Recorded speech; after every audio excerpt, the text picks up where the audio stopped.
Restrictions are necessary when every dollar matters. Here's the problem. If you let it, that ceiling mentality follows you as your income grows. And lifestyle inflation becomes a trap that goes on forever. You make more, you spend more, and somehow you still feel like you're barely getting ahead. Who the f*** am I to tell you what to do with your money? My name is Priya, currently managing millions of hardworking dollars. Enough foreplay. Let's talk Money. Welcome to the F word. Smart money. No bull.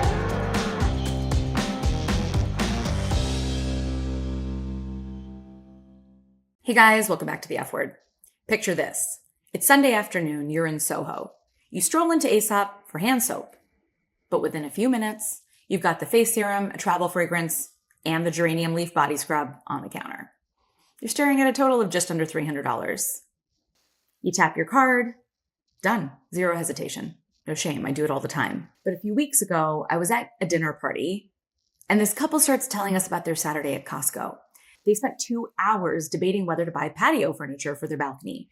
It was maybe $1,200. They're telling us that they're running this whole mental calculation. They just got back from a wedding in Austin. They have another one coming up in Greece this fall. Should they really be spending money on outdoor furniture right now? Or what if they just got the 2 chairs and the table instead of the couch? So they leave empty-handed. And I'm sitting there thinking, this is such a perfect snapshot of how we spend money these days. We don't blink at $300 on soap, but suddenly $1,200 on furniture warrants hesitation. Why are so many smart, successful people living this way? More often than not, I'm working with people with relatively similar incomes, but wildly different decision-making processes. And that's my jumping off point for what I want to talk about today. Because at a certain income level, the problem isn't how much you make, it's how you make decisions. And without a framework for those decisions, choices are going to start to feel loaded, even if they don't need to. So today, I'm walking you through the 3 most important money mindset shifts you need to make in your 30s. They'll make you calmer, more confident, and way more intentional. And that means these shifts won't just improve your financial outcomes, but your quality of life. There's a side benefit too. I like to point out, and I strongly believe this, these shifts will help you identify the right partner. Because the clearer you are on your money, the clearer you are on your values. And when your values are clear, it's just easier to recognize them in somebody else. All right, let's get into it. I can tell you this for a fact. When every financial decision turns into a question of whether you're being good or bad with money, you end up with this constant low-grade anxiety that no amount of money will actually fix. Someone making great money, doing all the right things financially, can still feel completely paralyzed by spending decisions that should feel easy, if they don't have the right framework in place. And the examples are endless. You have $85 of Thai food in your Seamless cart, you see a $20 delivery fee, and abandon the cart. That meditation app that you haven't opened since February auto-renews for $40, you let it go. You Venmo your friend $200 for concert tickets. Instantly. You spend 3 days Googling, is a cordless Dyson vacuum worth it, before baselessly opting against buying one at all. This isn't about being good or bad with money. This isn't about discipline. So here's shift 1. Stop building ceilings and start setting floors. Here's what I mean. When you cross 6 figures, the first shift you need to make is this. Stop thinking in terms of ceilings and start thinking in terms of floors. Before you cross the 6-figure threshold, you're very likely managing not enough. Like, actually not enough. When money is tight, ceilings make sense. Don't spend more than $500 on groceries. Don't go over $400 on dining out. Restrictions are necessary when every dollar matters. Here's the problem. If you let it, that ceiling mentality follows you as your income grows. And lifestyle inflation becomes a trap that goes on forever. You make more, you spend more, and somehow you still feel like you're barely getting ahead. This is where floors come in. Instead of putting ceilings on your spending, you start putting floors on your priorities. As in, I need to put away at least 15% to retirement. I need to invest at least $1,200 a month. I need to save at least $800 towards my sabbatical fund. The floor becomes your non-negotiable. It happens first. And this isn't a question of whether you can afford it. For every person I've worked with who's crossed six figures, their income is already far beyond what it used to be. But without laying floors in place first, you'll never escape the paycheck to paycheck cycle. You probably tried budgeting at some point, probably more than once. You download an app, you track your spending, you categorize everything. Maybe it helped for a minute, but eventually one of two things happened. You stopped using it because it was tedious and annoying, or you kept using it, but it didn't actually make you feel any better. Here's why. Budgeting asks, where did my money go? But what you actually want to know is, what am I allowed to spend? High earners, ambitious six-figure earners don't struggle with discipline. They struggle with permission. Without permission, every spending decision feels like a character test. Can I afford to meet up for dinner? Should I really book the nicer flight? Am I being irresponsible? When every decision feels like a test, you either overspend out of exhaustion or underspend out of fear. Neither one's good. But with your floors in place, whatever's left is your guilt-free spending money for the month. It's forward-looking, it's intentional, and it removes the guilt. You can stop asking, can I afford this? Because you already decided. That couple at Costco, they're stuck in ceiling mode. Every purchase feels like it's taking away from something else. But when you operate from floors, it's not a moral dilemma anymore. It's just a choice, because you know if you have the money. So you're not reacting to your money anymore, you're directing it. So that's the first shift. Stop thinking in ceilings, start building floors. Shift number 2, stop accumulating, start aiming. All right, let's talk about the second shift. Once you've built your floors, once you know the minimums that are happening automatically in the background, the next shift is stop accumulating money just to feel safe. Start aiming it at something specific. This is where a lot of high earners get stuck. On the surface, they're doing all the right things. They're saving, they're investing, they're contributing to their 401k, they're being responsible. But when you ask them why they're doing those things, what the money is actually for, the answer is usually vague. Retirement, security, just in case. I don't know. I just know that I should. Or my favorite, building wealth. That's a never-ending game. Accumulating wealth without aiming it just creates the same anxiety packaged differently. You'll end up wondering, how much is enough? When do I get to enjoy it? And why am I compromising for it today? That's how you end up doing everything right and still feeling weirdly tense about money. I see it all the time with people who identify as responsible. They save aggressively. They stockpile cash in their checking account. Don't get me started. They keep telling themselves it's for later. But later never comes. And this is where people accidentally slip into fear-based investing. They're not saving for something. They're saving from something, from uncertainty, from regret, from the fear of messing up. And I'll tell you this, the more you save in that manner, the more freaked out you'll be by touching it. Saving without a goal doesn't feel empowering. It actually feels more restrictive. When money doesn't have a job, it creates anxiety. It's a similar psychology to people who won't take excess savings to pay off their credit card debt, because simply watching the balance go down feels way scarier than paying interest. That's literally mathematically backwards, but it happens all the time. When your account is high, which it inevitably will be because you've laid down your floors, you won't want to see that balance take a hit. When you don't know what your money's for, every dollar you spend feels like you might be stealing from some future unknown possibility. So you'll hesitate to touch it unless you make this shift. Make it real. What's it for? Then, as it's accumulating, you have your eye on the prize. You know exactly how much is enough. And, so much better, you can feel good about making the trade-offs that you're making in the meantime, because you know what they're buying you. I had a client, I'll call her Jess. She had $180,000 sitting in a high yield savings account. She's 36, makes great money, saves diligently, clearly. I asked her, what's this money for? And she just looked at me and said, I don't know, safety? The future? In case something happens. which sounds responsible. But here's what's actually happening. She was saying no to things she wanted: a kitchen renovation, a trip to Japan, even just working a little bit less, because she didn't know if she was allowed to use the money. The money was just sitting there, making her feel simultaneously stuck and secure. The shift here is subtle, but powerful. Stop living in limbo and start living purposefully. Instead of asking, how much should I save? Ask, what do I actually want this money to make possible? Time off? A move? Kids? Career flexibility? A year where you work a little bit less? Once that outcome is clear, the math becomes meaningful. For Jess, we mapped it out. She wanted to take a 6-month sabbatical in the next 3 years and eventually go part-time when she has kids. Now that $180,000 has a job, some of it is sabbatical money, some of it is transition money, some of it stays as true emergency funds.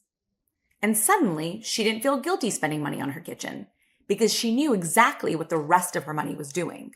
Saving with intention feels way different than saving out of fear. One creates momentum, the other paralyzes. Saving should be a tool, not a personality trait. So here's the second shift again. Stop accumulating money just to feel safe. Start aiming it at the life you actually want to live. All right, shift number 3. Stop chasing returns. Start building options. Let's talk about investing, because this is where a lot of high earners get stressed.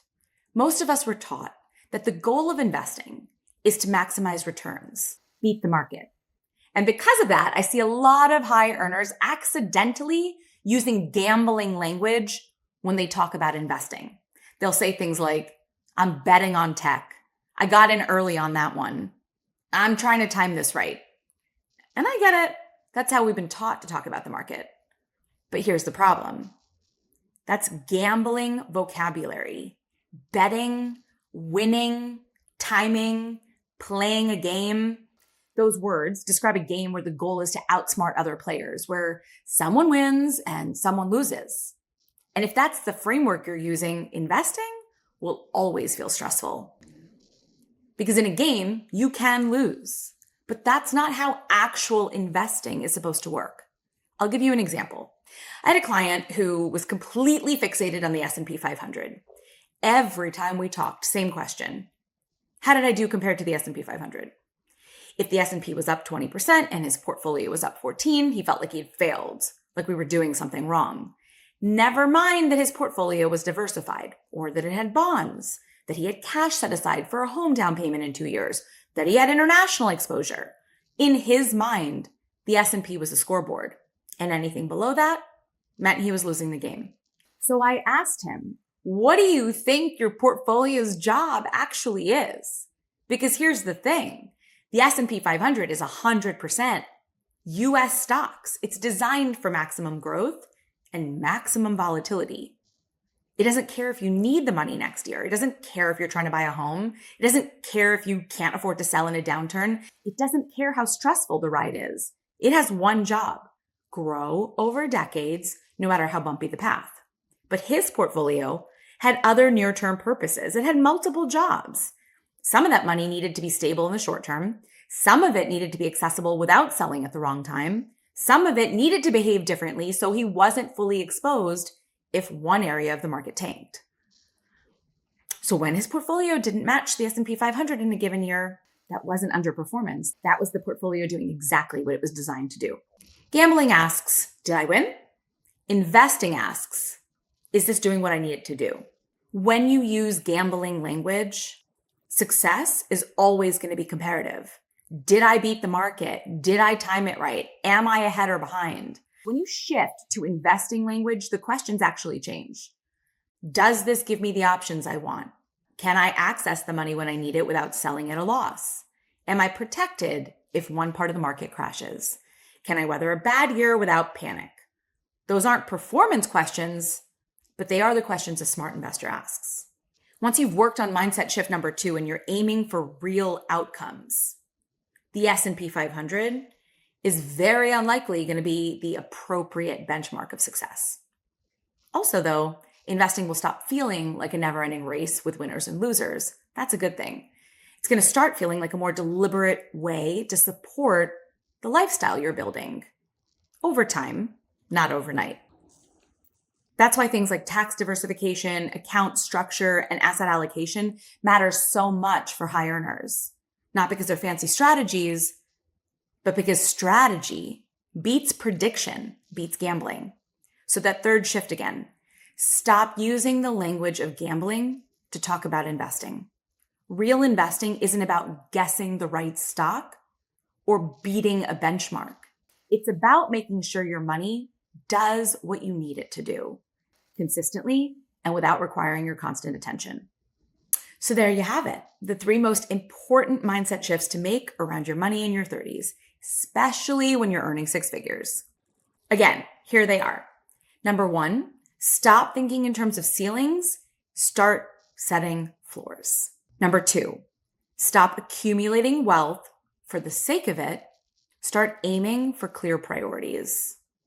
And number 3, stop using gambling vocabulary. Start focusing on investing. Your income is a tool, and a 6-figure salary, that's a powerful tool.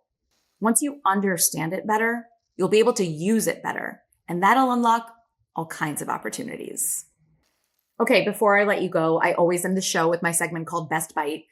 Love to share something I've eaten recently that blew my mind. And this one's actually a very, very simple one.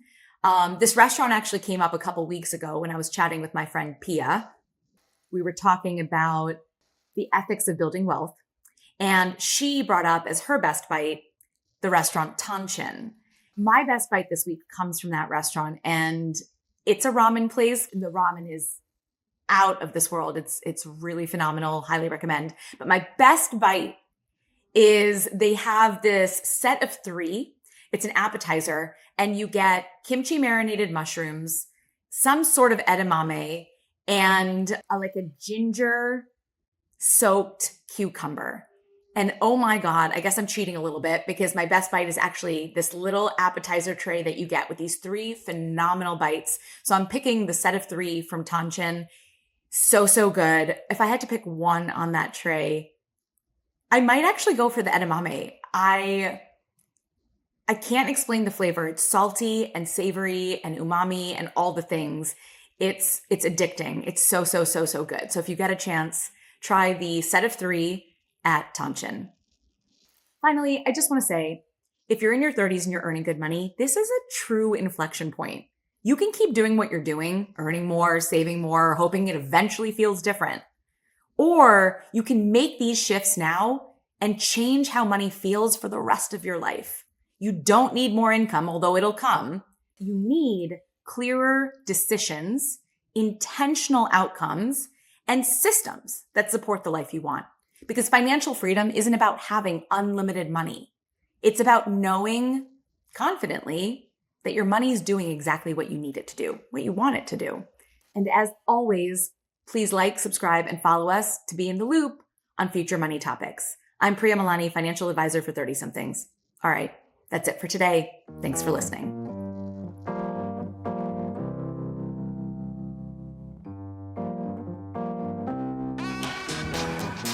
Thanks for listening to The F Word with Priya Malani. If you like what you heard, hit subscribe wherever you're listening and leave us a review while you're at it. We're approval junkies. Don't forget, you can find a ton of great resources, content, courses, and other freebies at stashwealth.com. Now, for the capital S stuff our lawyers want us to say. Stash Wealth is a registered investment advisor. Content presented is for informational and educational purposes only and is not intended to make an offer or solicitation for any specific securities, product, service, or strategy. Consult with a qualified investment advisor, that's us, before implementing any strategy. Investing involves risk, including the loss of principal. Past performance does not guarantee future results. There, we said it.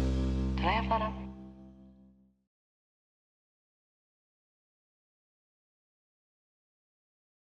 But here's what's actually happening. She was saying no to things she wanted. She was, in the meantime, saying no to things that she wanted. She was, in the meantime, saying no to the things that she wanted. A kitchen renovation, a trip to Japan,